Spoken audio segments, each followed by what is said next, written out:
The following is a special presentation of Tony Kurre Radio. Want the real story behind the sound bites and headlines? Let's find the facts. Remember, it's not a conspiracy theory if it's the truth. You are not paranoid or confused. You just need to know. Welcome in, friends, foes, whoever's tuning in. I hope we're all friends. It's Kip Keefer, ready for another edition of Need to Know. And we've got a lot on the agenda today. During the week, I kind of do a mental checklist of things that I come across that I think you may find interesting and things that I think you need to know. And I've got one kind of central theme today on the show, and I'm going to try and stay on the highway. I've described my style on this podcast in various ways before. And one thing I always say is I always start off with a destination, but then somehow, some way, I find myself getting off an exit ramp somewhere that was not planned. And it's like the old days. If people are getting close to my age or just a little younger, probably remember that way back in the day when you went on a trip on an expressway, it was a lot of nothingness. You just kind of rode along, and occasionally you would come to an exit and you would see a gas station. Yes, they used to have just gas stations off their off ramp that you could go access, or you would see a billboard that might say, take the next exit and turn right. And it might take you into a town that's 10 or 12 miles off the interstate. It used to feel like you were riding forever in the middle of nowhere.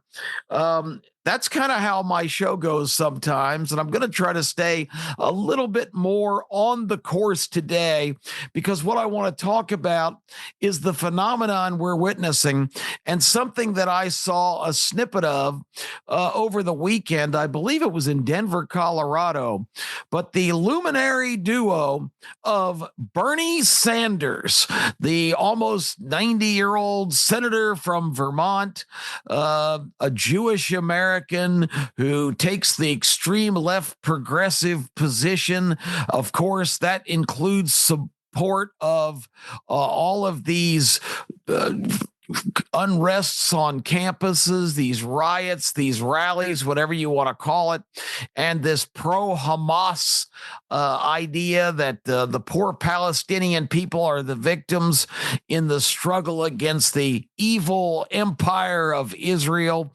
It doesn't really add up. We talked about it on the show a couple weeks ago on our Strange Bedfellows show, where the whole conglomerate of this left-wing progressive movement, which has hijacked the Democrat Party, which used to be the party of peace, not war, the party of the American worker, the party that was concerned about unions and all kinds of different things relating to middle class and lower class American citizens.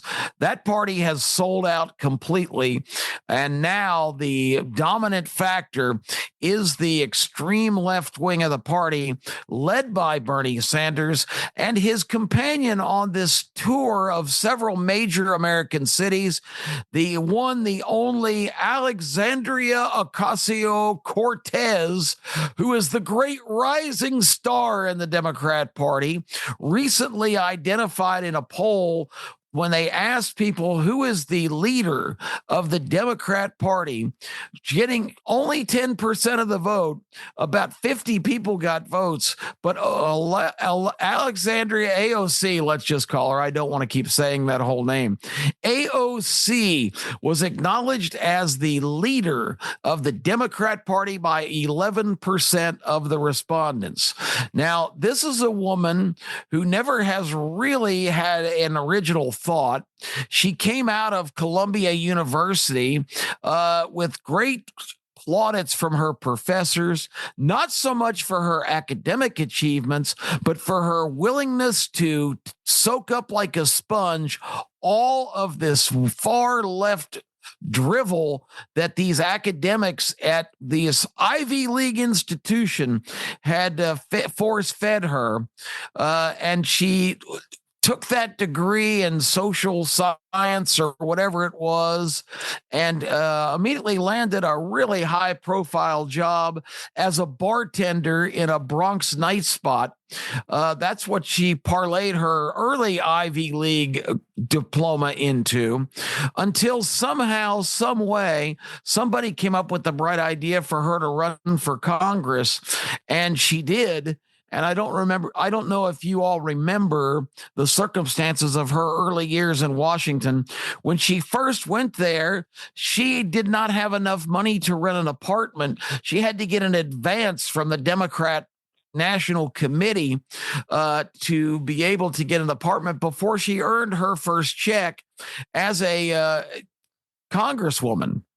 Now she's parlayed that into being the recognized leader of the party. She's been a proud member of the Squad, which includes several American Muslim, not American people that were brought to the country, settled in Minnesota and Wisconsin and some other places, who have taken advantage of this clearly intentional program to put as many migrants from a certain society or a certain country or a certain mindset in specific areas of the country, so they would have a giant voting bloc and start getting their own representatives into the United States Congress.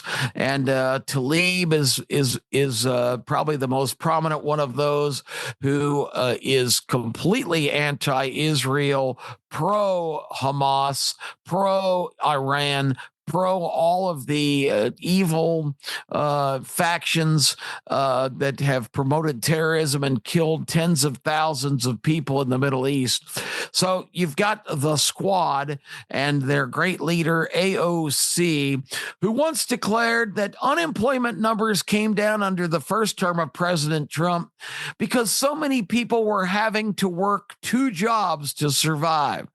Well, AOC did not realize that if you have a second job, that doesn't count on the unemployment chart. If you have a job, you are marked off as not unemployed. If you get a second job, it does not impact the statistics of unemployment numbers. Either you have a job, 1 job, 2 jobs, no matter what, if you have a job or you are unemployed and basically living off the government. That's the way it kind of works out. She also made the brilliant statement that when she was distressed with the size of a military budget that was before Congress, she said, just look at this. If we just cut out 10 of these planes, 10 of these fighter jets that the military says that they need, how many billions of dollars could that save that we could spend on more important things? So that's the kind of mindset that you have.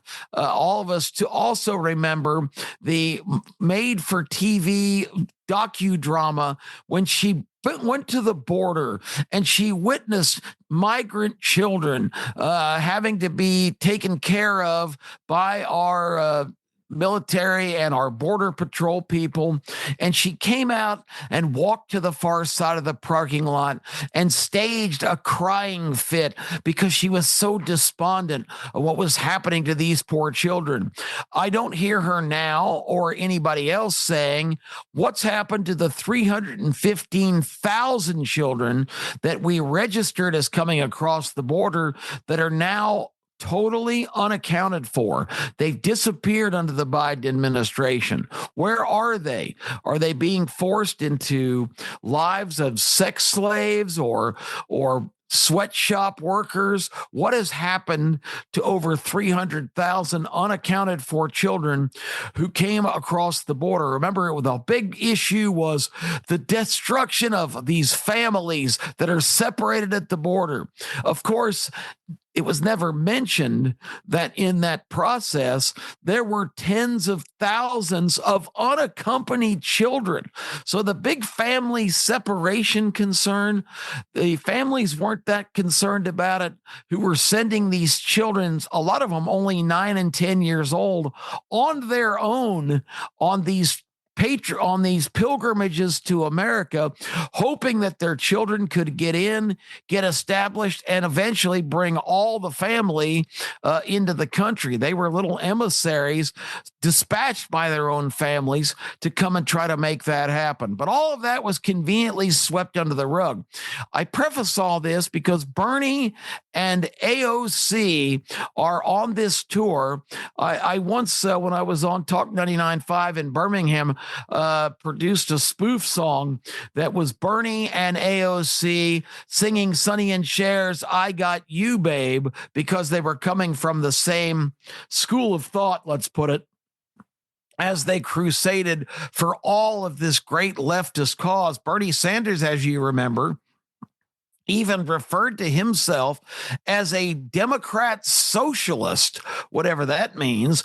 We know what a socialist is.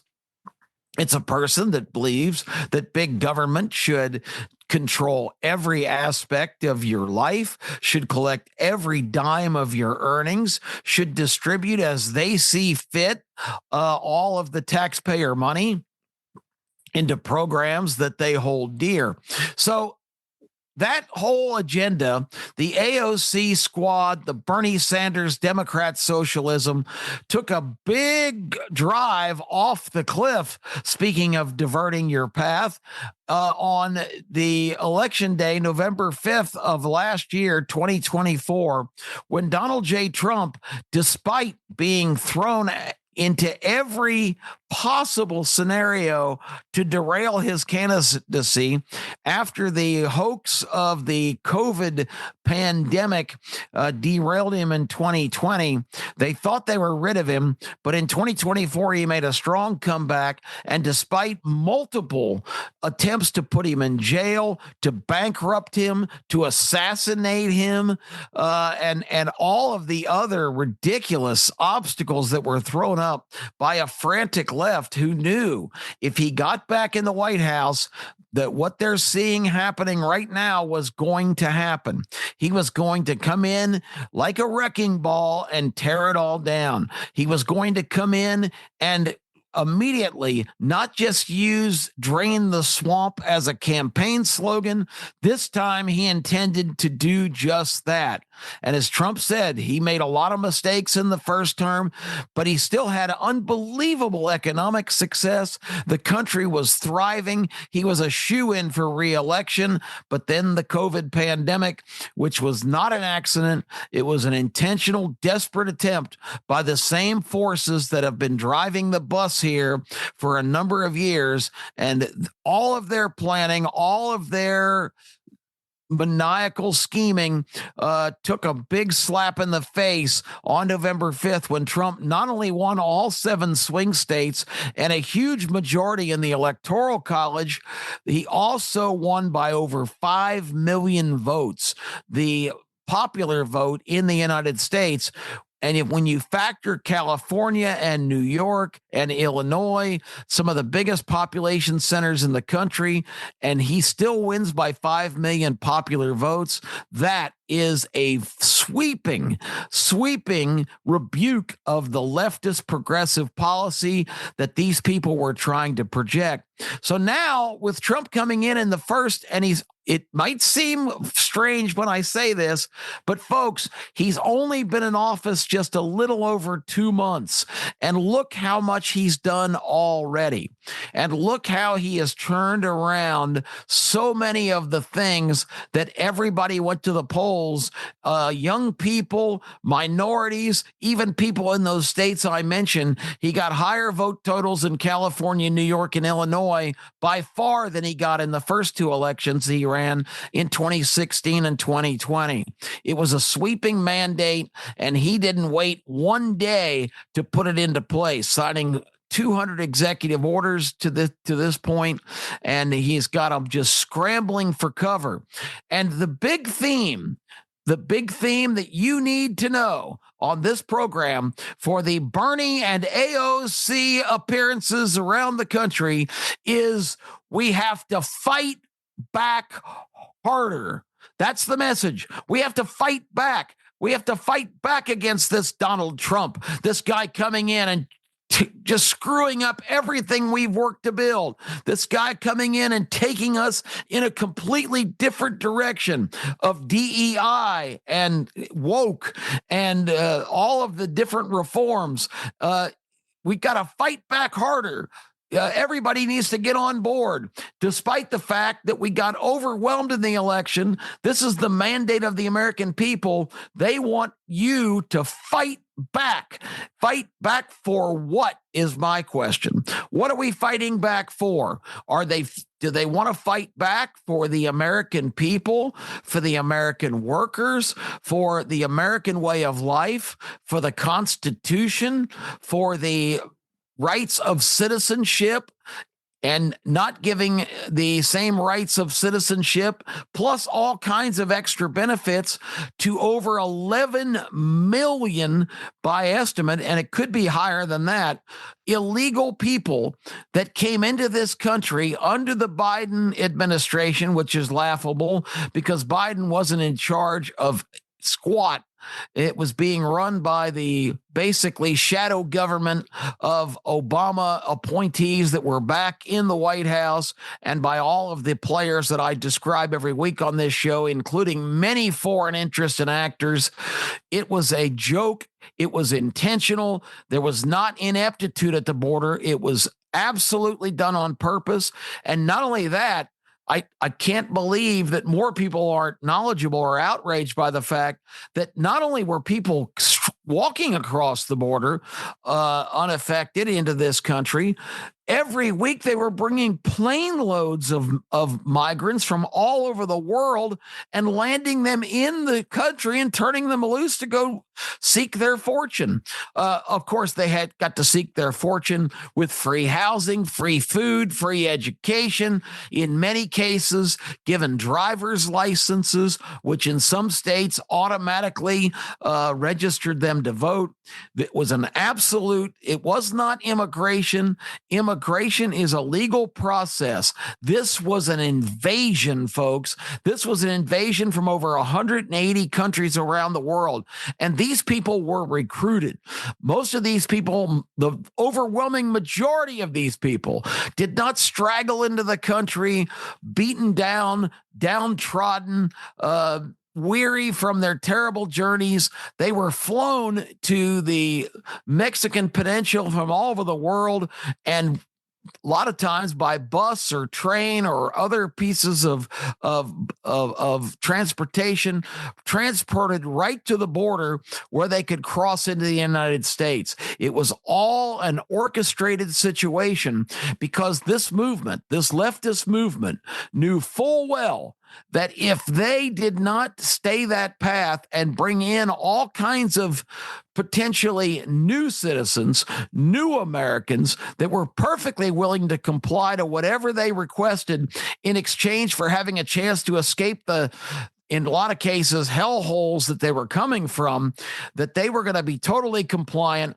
The dream for the Democrats and the leftists was to transform these people as quickly as possible into citizens so they would have full voting rights, because they knew at the end of the day, even the blocks of voters that they had had for so many years was crumbling faster than they could even imagine. The workers, they had totally, the working man, the blue collar Americans that had been the backbone of the party had fled the scene already. And also all of the minority and all the special interest groups in identity politics that they tried to isolate and ostracize and radicalize to come around to their way of thinking. At the end of the day, Americans were not going to surrender their sacred rights to free speech and freedom of movement and the American dream of really living life on your own terms with your individual liberties.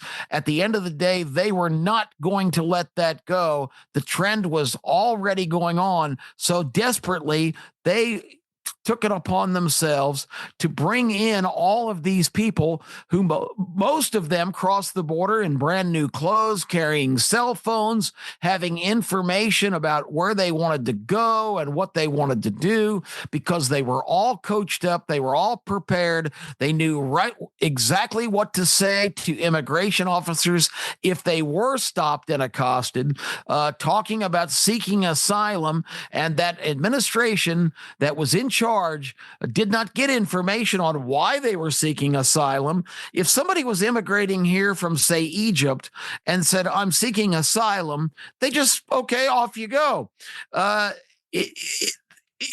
Egypt or a civilized country, and there are some problems, of course, still in all the countries around the world, but you can't just say I'm seeking asylum and not fill in the blanks of why. You seek asylum for a particular reason, and just to go through the motions, these people were just waved on in and given a court date, many times 4 or 5 years down the road. So just go and, scunge off the American people, go to the big cities, become defiant, be involved in protests. You don't have a working permit, so you can't have a job. So we'll just take care of you and spend billions of dollars of taxpayer money to have these guest migrants that the people that were pulling the strings on this dreamed that would become American citizens sooner than later, and give them a gigantic voting bloc to ensure their stronghold on power, control, and ultimately the money and revenue that power and control brings in. This is self-serving. This is why that was happening. And this is what Bernie and AOC and everybody who is causing problems for the president, trying to get this new agenda that the American people overwhelmingly support by the polls and at the polls. They are encouraging everyone to fight back against the dissolution of all of the things they work for.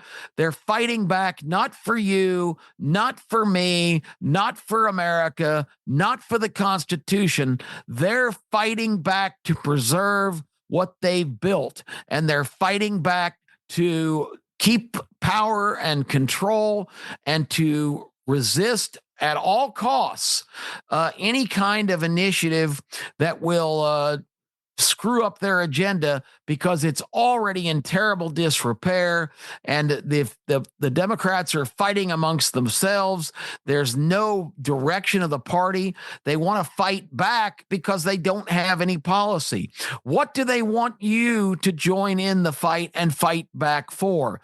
Most of you already voted for the change. You're not interested in fighting back to keep men in women's sports, to allow men to cavort around naked in women's locker rooms because they identify as a female, to keep the borders open. Trump has immediately slammed the door. We are down to next to no border crossings or attempted border crossings now, because the serious people in charge do not use the excuse that, well, there's nothing we can do about the border because we need congressional action. We need legislation.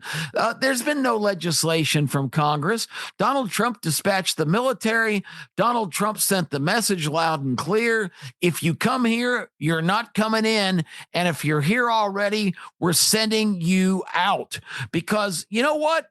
All of this unrest, the other thing they want you to fight for are these criminal gangs and these cartels and these convicted felons and people that are walking the street that have been arrested multiple times. Another murder in Atlanta last week by a migrant of a 52-year-old mother and grandmother who just basically smothered her to death.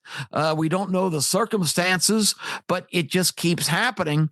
But they are They want you to fight to keep these people, Trendiagua, MS-13, the Mexican cartels, all of these nefarious people from all of these criminal organizations. A lot of these countries, or particularly Venezuela, have emptied their prison systems and sent those people to America. Is that who you want your children and grandchildren interacting with on the streets? It's absolute insanity. But they want you to fight to keep those people in the country. They want you to fight to support district judges, the lowest guys on the federal court chain, which they go out and shop for and select based on their ideological makeup and their political partisanship. These are some of the over 200 judges appointed during the last shadow administration with a Democrat Senate. They just rubber stamped 200 radicals, left-wing judges to be in the judicial system. And right now, Donald Trump has been blocked in like 55 instances already in 2 months of policies he's trying to institute. And the raging argument right now is, instead of going out and looking for specific members of Trendiagua, the Venezuela prison gang, and the MS-13, which has been a vicious gang that has been a criminal enterprise in our country for way too long, instead of just going and rounding those guys up, putting them in cuffs, putting them on a plane and getting them the hell out of here, they're demanding these guys deserve due process. What? Really? Due process for gang members, for murderers, for felons, for people that have raped children, for people that have robbed American citizens, for all kinds of gang style enterprises and scams. But no, we have to give these guys that are tattooed from head to toe with identifying markings and that we've already had in the system through arrests, we have to give them due process before we send them out of the country.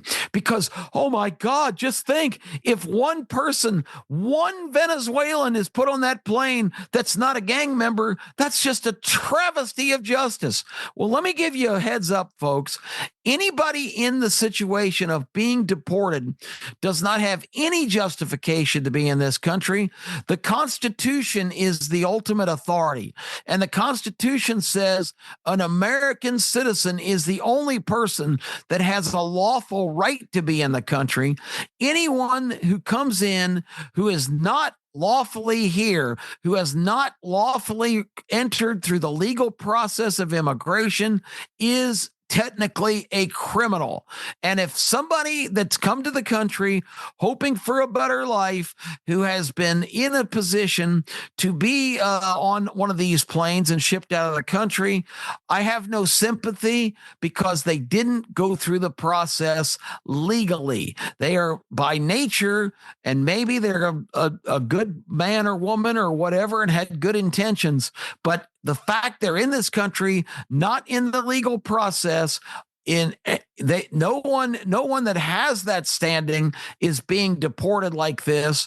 This is the first stage, and the major stage is to track down over 100,000 of these people that are in our country that are absolutely linked to criminal pasts, have criminal records in their countries of origin, or have committed crimes here, and with these liberal DAs have basically been arrested and turned loose again, despite the fact in Massachusetts there are 3 child offenders, child rapists who were processed and released.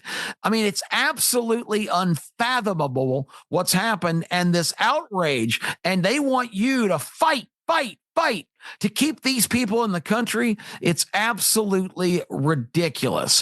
What are some of the other just brilliant ideas that they want you to stand up and fight to preserve. They want you to fight to keep the bureaucracy they built in Washington, this administrative state, over 400 federal bureaus, agencies, departments. They want you to fight to keep the non-government organizations, NGOs, which are the recipients of billions of your taxpayer dollars.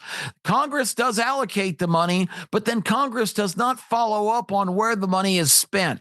The money goes into all of these dark holes of these various organizations. We've talked about it at length on this program, and it ends up getting passed around, and it ends up being campaign contributions to keep the same people that are allocating the money to start with. It all comes back home after going through a long chain of supporters and people that are donors to the leftist causes, and again to overseas entities, all involved in this same evil chain merry-go-round of slush fund cash distribution. And the cash is not theirs to give. It is money that comes out of your paycheck every single week as a taxpayer. That's why this country, I guess we're supposed to fight back to keep our $36 trillion debt growing with leaps and bounds every year, where now the interest on that deficit every year is the number one budget item in our expenditure, even more than our military budget, even more than our Social Security and Medicare programs. It is absolute insanity. That's what they want you to fight for. They want you to fight for the fact that we spend more money per student in this country than any country in the world, and it's not even close. The other thing, it's not even close, the performance of our children academically after the teachers union, which owns and controls the Department of Education, which was established in 1978 by Jimmy Carter, a giant, bloated, woke DEI organization that prides itself on all kinds of programs and all kinds of different ideas on what children should be taught. And at the same time, this agency, which has been given since its inception $3 trillion, that's trillion with a T, $3 trillion from Congress, supposedly to administer education in our country. And what has the result been? Our test scores since 1978, when the Department of Education, aptitude tests, reading aptitude, math aptitude, those numbers have not only dropped, they have plummeted. And we are one of the 40 major developed countries in the world. We are one of the lowest in the world in terms of our educational performance.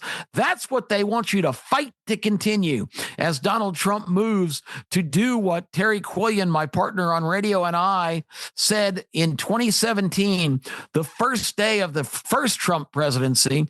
We had a segment where we talked about what are 3 things that you would do if you were in Donald Trump's shoes right away. And the first thing Terry Quillian said was, we need to cut down and get rid of and shut the doors on forever the Department of Education, to which I held up my iPad to show her that that was the very first thing on my list, and we had not collaborated. So Donald Trump, now just 8 years later, has finally made that step to start the process to shut down this bloated, unnecessary federal agency.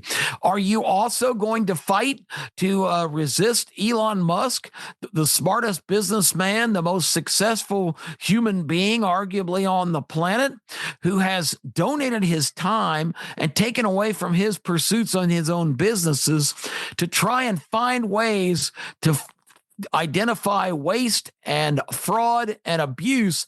And I always add the fourth aspect, theft, which we just talked about, because so much of the money that's being taken out by all of these branches of government, not anybody you elect, but these are people protected by government unions who feel bulletproof with a lifelong employment status that they can do whatever the hell they want and shuffle money any direction they want.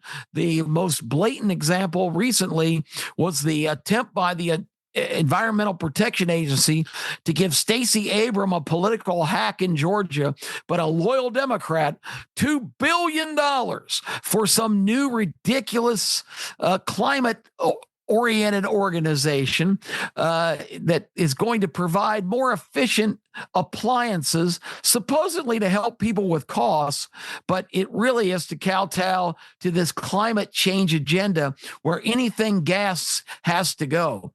Do you want to fight for the lack of drilling in our country, the lack of energy production, the shutdown of the Keystone Pipeline, the driving up of fuel prices, heating and cooling prices that are on your utility bill every month?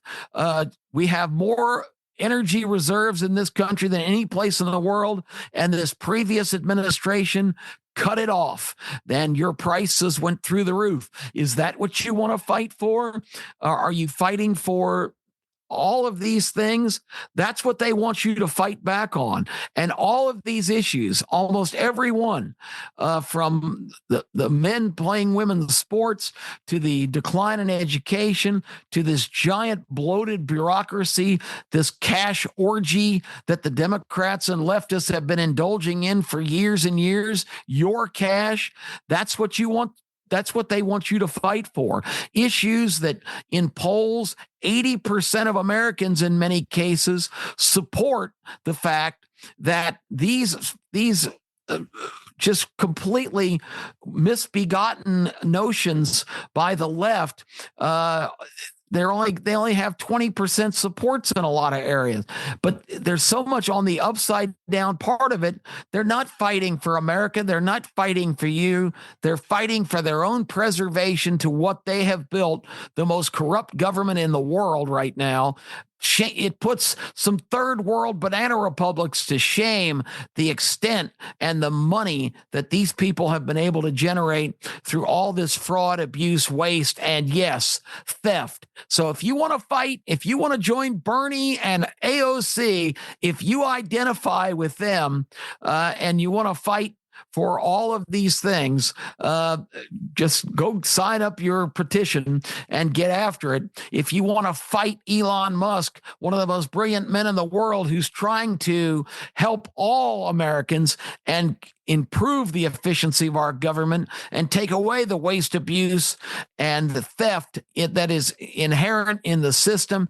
If that's what you want to fight for, if you want to throw Molotov cocktails at Teslas, which is not only irresponsible and destructive, but potentially lethal if somebody's standing in the wrong spot at the wrong time, if you want to kill innocent people there to look at a car or to work at a dealership, to lash out, it's time to sign you on the dotted line and get in line with AOC and Bernie, because they want you to fight for all of these things to preserve what they want, not what the American people want and not what the United States Constitution demands. It was the edict. It was a sweeping mandate of the American people in the election to put Donald J. Trump in office. He's executing the mandate like no one who's ever occupied that office has ever. More accomplishment in 2.5 months than whole administrations historically in many times and many places in our country's history. So if you want to fight for Bernie and AOC, have at it. But know that you are in the absolute overwhelming minority, because nobody with a right mind wants the country these people want, which they are the beneficiaries, and all the rest of us are cast into these subservient roles to put our hard earned money not only into all of these programs that they use to maintain their stranglehold on power and control, but into their own personal pockets. That's why they're all millionaires and we're all struggling to make ends meet. I'm Kip Keefer. That's Need to Know for this week. Thanks for listening, everybody. Back with you next Monday. This has been a special presentation of Tony Kurre Radio.